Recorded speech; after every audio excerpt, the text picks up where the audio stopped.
Hundreds of thousands of people poured into the U.S. Capitol on Saturday to march in opposition to President Donald Trump, a day after the Republican took office, as sister demonstrations took place in cities across Africa, Asia, and Europe. Women and men of all ages took to the streets of Washington, D.C., rallying around issues like women's rights, reproductive rights, and immigration. The march was supposed to be along the National Mall, the stretch of parkland that runs from Congress to the White House. But it spilled onto Pennsylvania Avenue, the street where the new president and property tycoon now lives, and where his Washington-based hotel is.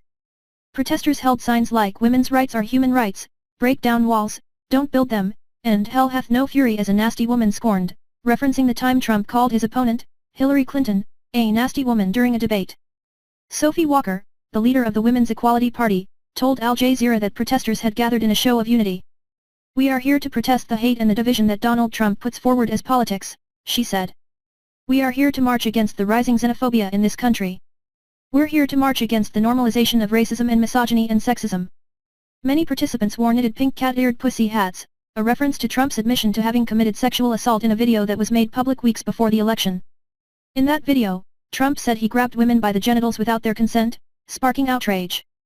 Monica Moran, who traveled to the protest with her daughter from Massachusetts, said she was worried Trump would cut funding for the Violence Against Women Act, a law that provides wide-ranging services to victims of domestic violence and sexual abuse, among others.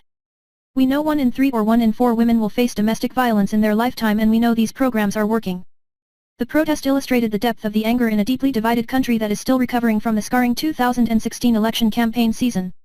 Although authorities in Washington, D.C., do not release crowd counts, organizers told AFP news agency they estimated turnout at 1 million, quadrupling initial expectations, with huge crowds joining sister marches around the country. More than 500,000 people also took to the streets of Los Angeles, according to police there, and a similar number gathered in New York. Other marches took place in Chicago, Dallas, San Francisco, Denver, St. Louis, and elsewhere. Trump has drawn the ire of liberals, leftists, and other progressives for sexist comments and xenophobic language, while many abroad are worried over his inaugural vow on Friday to put America first in his decision-making. Demonstrations against Trump's discriminatory rhetoric were also held in Australia, the UK, Germany, Japan, and France, and others. In Kenya, hundreds of protesters in Nairobi's Karura Forest waved placards and sang American protest songs.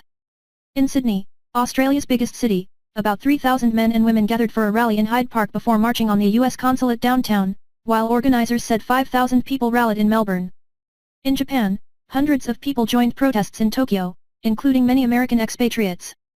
Protest organizers in the UK said more than 100,000 packed London's Trafalgar Square, chanting "Dump Trump" and waving banners demanding equal rights. "Make bigotry wrong again and we shall overcome" were among the banners held aloft. Around 2,000 people marched in Vienna, according to estimates by the police and organizers, but sub-zero temperatures quickly thinned the crowd to a couple of hundred. In Stockholm, the Swedish capital, several thousand people gathered to express support for women's rights and human rights, and in solidarity with the demonstrations in the U.S. They marched to the U.S. Embassy, some carrying placards that read "Tiny hands off the nukes, when they go low, we go high," and "Love not hate makes America great." A recent poll by ABC News/Washington Post found that just 40% of Americans approved of Trump, the lowest popularity rating of any incoming president since the 1970s.